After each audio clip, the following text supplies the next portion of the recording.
All right, ladies and gentlemen, with training camp starting tomorrow as I'm recording this, so when the video comes out, training camp is started, but the rookies already reported.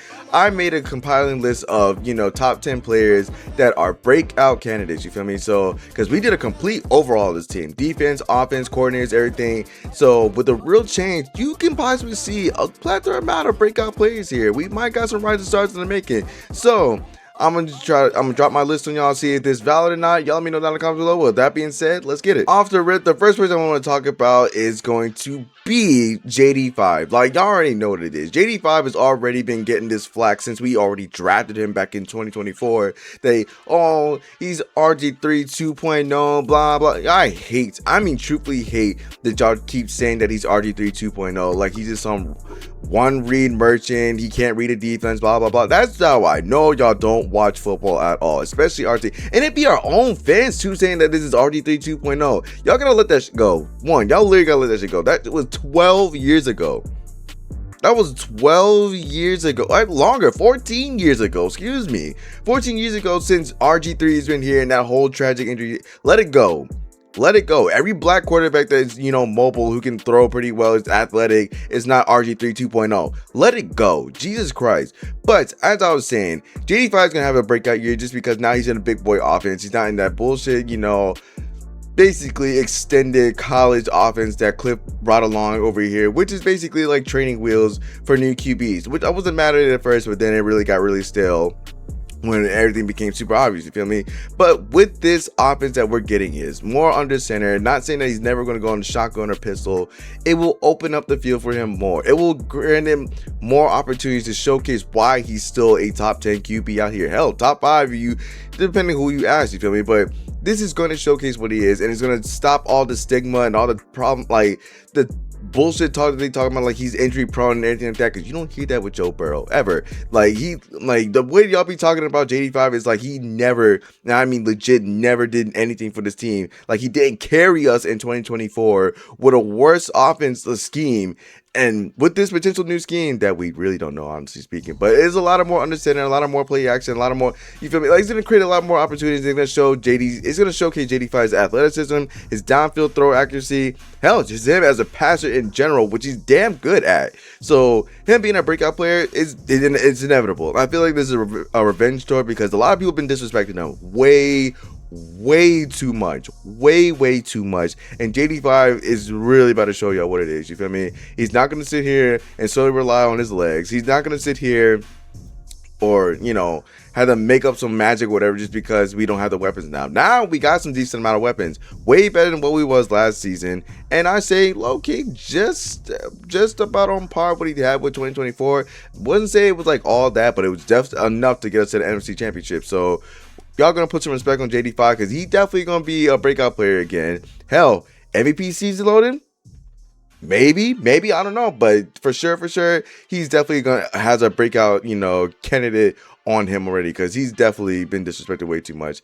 Y'all gonna remember the name JD5 again. I promise y'all. Next on this list is our other star player, and that's Terry McLaurin. Y'all feel me? Because y'all also have been disrespecting him ever since that contract extension, that whole debacle with him getting his contract extended by Adam Peters and everything like that, and then that miraculous random fucking injury that he got, this first injury that really knocked him out for multiple fucking games, and then y'all really just turn y'all fucking heads and like, oh, that's it for Terry. He can't do nothing. We should have got rid of him when we had the chance. I promise you right now, if that contract crap would have got done out of the way earlier, that would have never been a discussion. So now everybody's doubting him and JD5 all over again. So here we go. Terry's gonna prove y'all wrong again. Now that he's actually got some type of help, they won't sit here and crowd him. You feel me? They won't sit here and try to double him or just try to scheme him up every single time. Now that he's gonna get some type of help, 101, I still trust Terry more than ever. You feel me? Like, we see that multiple times. Some people's favorite corners have got dog walked by Terry, and a lot of y'all fan base have forgot about this. Y'all forgot about how good our wide receiver 1 is. Hell, some of y'all still don't think he's a wide receiver 1 material, which is crazy in my eyes. Which is so crazy. And this new scheme where David Blau himself said, I want Terry to get 10 targets. Whether they're sparking a long run in the running game with blocking on the perimeter or creating explosive passes, like this thing's going to be built around how do we get Terry 10 targets a game and get him, explosive receptions after explosive receptions to kind of flip the field. And nigga, you had me at hello. So yes, I do think Terry's gonna freaking break out in the season, potentially have a season or a career, career season, because again, with Cliff, he didn't want to move him around. He could primarily put him on the outside, 80% was on the left, and then the remainder was on the right, barely in the slot. But with David, he's like, nah, we're moving him around, all around. Who gives a damn? If we want to get him 10 targets, we got to move him around the field. So with that being said, I think Terry definitely gonna show us that he's gonna probably have a career season with y'all, and y'all gonna shut that noise up about the we should have never signed him, we should have never paid that much money to him. Just all right. Terry's definitely, I think Terry's gonna break out this season, and then everybody's gonna fucking eat their words. I truthfully believe that's what's gonna happen. And speaking of Terry's help, this other wide receiver, bro, I promise you right now, he's gonna be a breakout player.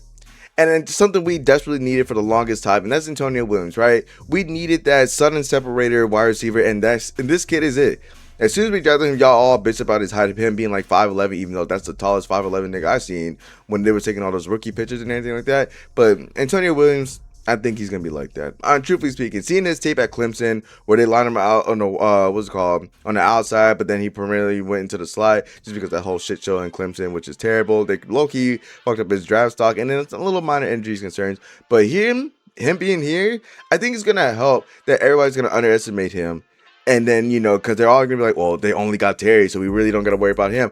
I think that's going to where people's, going to mess up, and where they're going to show that he can shake and bake and get loose, and he's going to open up the middle of the field, let alone move the chain. He said he wanted to be a chain mover. If it's third and short and they have to throw it, he wants to be the guy that moves the chains. Let him kick and ball. King of ball. He's a good, damn good route runner. Good speed on him. He could be a downfield threat as well. You feel me? He got some speed to him too. So I do think just because he's a rookie, and I feel like I've seen a lot of people thinking that rookie wide receivers aren't supposed to be able to produce. I think this kid's gonna be able to produce, and I feel like it's just because everybody doesn't know what he can do. They're gonna underestimate him to all hell and just go straight over to Terry. They're gonna leave him open, and they're gonna see him work, and they're gonna see him do the damn thing too. So he's definitely got breakout potential for sure, just because he's unknown. He's a rookie wide receiver, but he's got some great upside to him, for real. Next on the list, it is Bill. This one I really do feel like he's gonna have a chip on his shoulder, and he's gonna be showcase why he is our running back one. Just because everybody called him an industry plant last year, even though I really feel like the coaching staff was against him, even though he still produced 800 yards, even on the little amount of carries that he has. And we're changing up to a outside zone, West Coast style, playbook where it's going to be a lot of stretch zones, a lot of under center. Everything's going to open up for him, and he's got a dangerous one cut. Beautiful, fucking breakaway speed. I do think this is going to be the time where he's going to show he can eclipse 1,000 yards if he truly gets the carries, which I do believe they're going to do it. Plus, he's going to have another chip on his shoulder, knowing the fact that everybody for sure wanted Jeremiah Love in this damn draft. I really do feel like he's going to show that you really should have never questioned my abilities ever again, knowing that they wanted Jeremiah Love. And it was pretty obvious to everybody that they wanted him if that was an option at 7. So I do feel like Bill will showcase his true power and his true, speed and everything like that. Because you've seen it. You've seen it towards the season, the end of the season, where they were letting him, get more carries and everything like that. And he had that big, long run against Dallas at the very end of the season. You feel me? So I do believe Bill's got it, and he's gonna showcase his speed again. He's going to break a few off. I do feel like that. And I really do feel like a lot of people are going to change their tune about Bill again, because I never lost faith in, Kill Bill. Never. Even though I did want Jeremiah Love here, I knew it was going to be a dangerous 1-2 punch. Still, regardless, Bill is going to probably break out in this one. In this type of system where you have to feed the rock, where there's going to be a lot of run first moments, you feel me? Unlike Cliff, who wants to throw every fucking 30 seconds. Yeah. I think Bill is definitely a potential breakout candidate for sure. And last on this breakout list for the offensive side is going to be Chigakonko. And honestly speaking, he might realistically be right behind Terry in yards and reception, just because how we utilize the tight end a lot. Even before this new scheme, Jaden loves throwing to a tight end. Granted, Zach Ertz was more of a catch and fall down.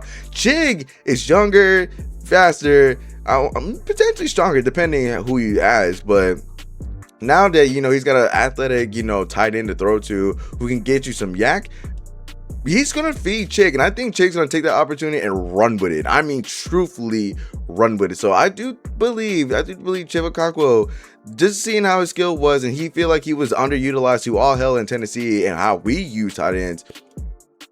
I do think he's gonna be like our pseudo like wide receiver 2, since we don't have like a defined wide receiver 2. So with that, you know, not having a true wide receiver 2, I think he's gonna take advantage of it. I think JD5 is gonna feed him a lot. I mean, a lot, especially in the beginning, like the beginning of games.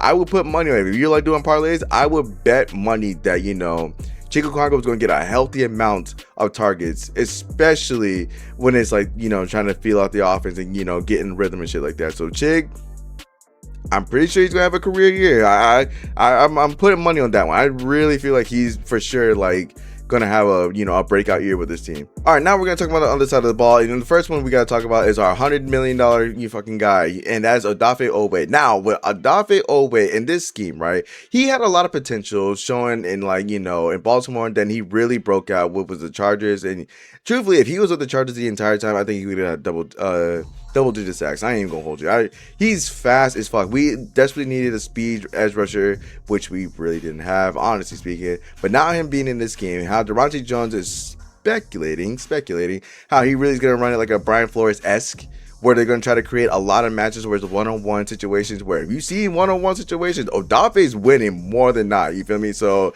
truthfully, in this situation where they're trying to be on the attack mode, the entire time, especially if you pay him that much money, you damn right he's gonna send him every single time to harass the damn quarterback. You feel me?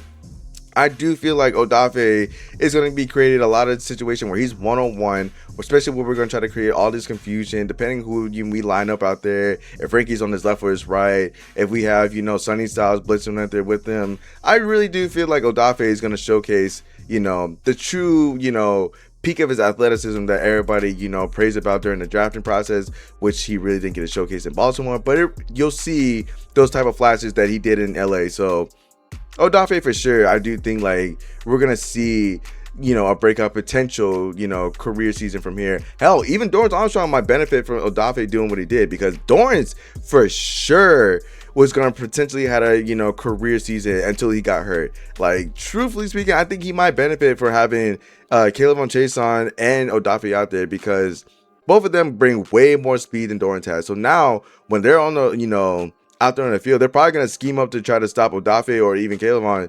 Dorrance might fuck around and have a quiet double-digit season, you feel me? Now that they're going to try to focus on a bunch of other monsters around it, they're not really going to focus on Dorrance anymore. So might have to throw him in that list too. You might have to, depending if he comes back from this injury in time, because they haven't said anything about it. But definitely a note to put in there. Next on the list is our unicorn, and that is Sonny Styles. The reason why I say he might have a breakout is because he's our chess piece.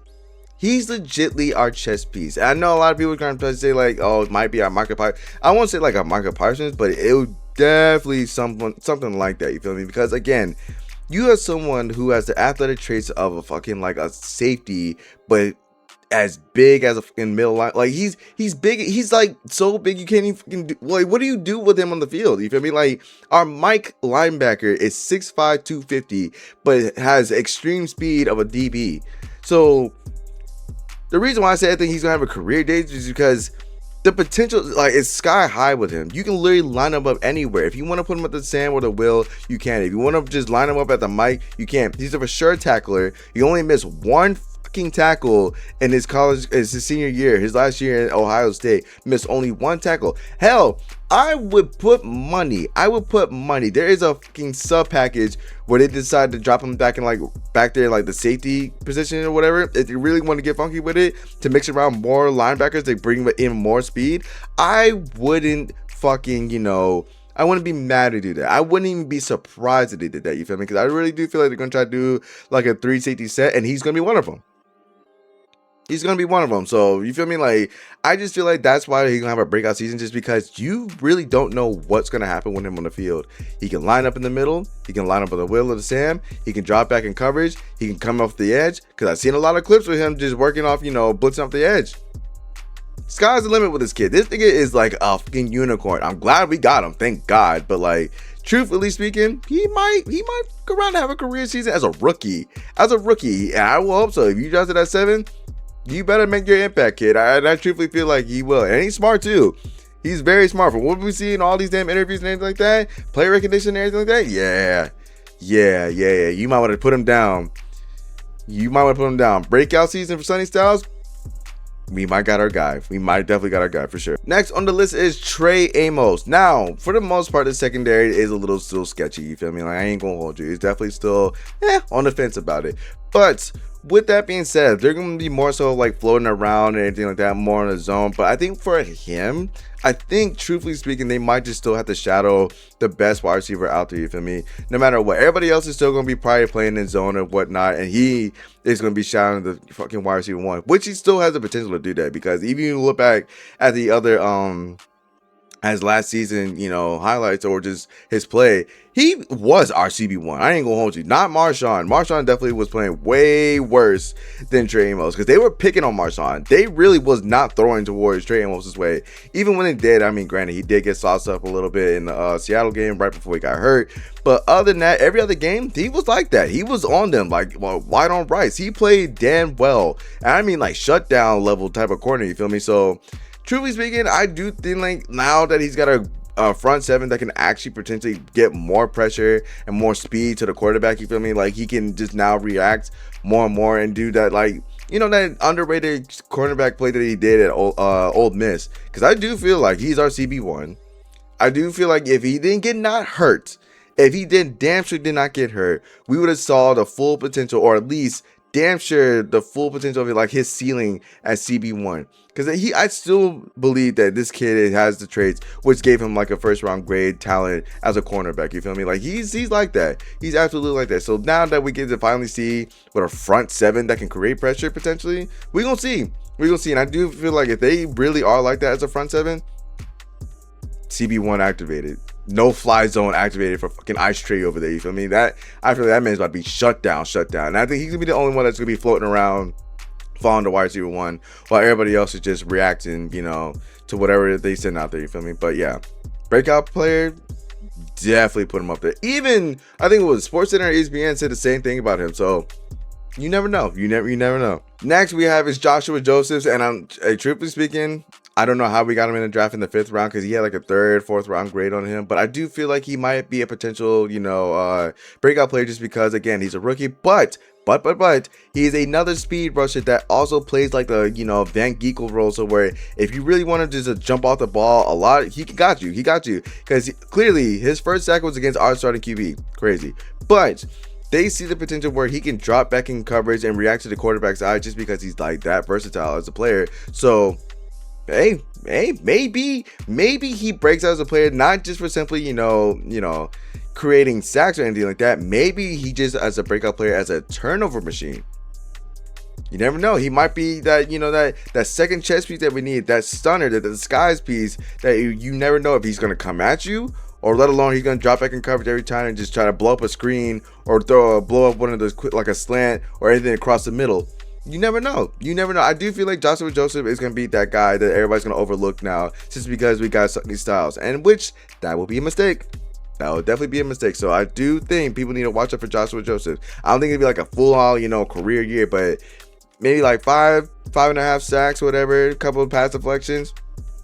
That sounds about right for him. You feel me? That definitely sounds about right. So definitely keep an eye on him. And last, I would say, is our new enforcer, and that is our safety, Nick Cross. First of all, that dude is big as shit. I didn't realize how big he was until I saw like an Instagram video, him on the Commander's page or whatever. Like, dude is like huge. Fuck, that dude is big. But he is going to be our new enforcer, and I think he's going to be a great breakout player. Because like I said, the front 7, I think he's going to do wonders for this weak secondary that we have back there, you feel me? And he's not a bad safety or anything like that. And a lot of people box him in as just like strictly a box safety. He plays best when he's creeping up against the line. But he got ability to cover, you feel me? He's not like bad in coverage, for real. They just had other players who were way better than him at coverage, you feel me? I think it was like Kenny Moore back there. Yeah. And he's still got coverage speed. He's still damn got closing speed, dog. Watch him when he's playing against like covering tight ends. They not getting far. I promise you that. He's got closing speed. Like, as soon as that ball is there, they're not getting far from that nigga. Now, he just got to work on turnover machines because he only had, what, one pick? One pick last season, right? One pick? Yeah.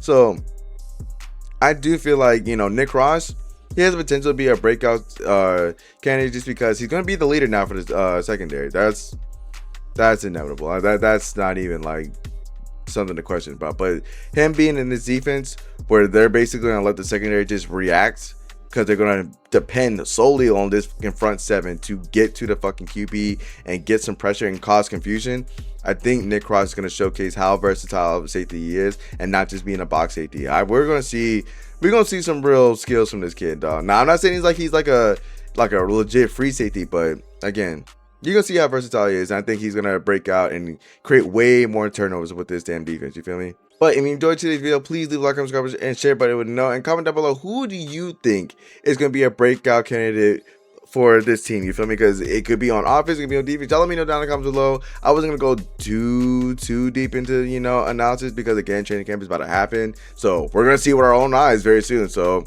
it is what it is. But make sure you like, comment, subscribe, and share, but you know, it's your boy Easy. Till next time, y'all.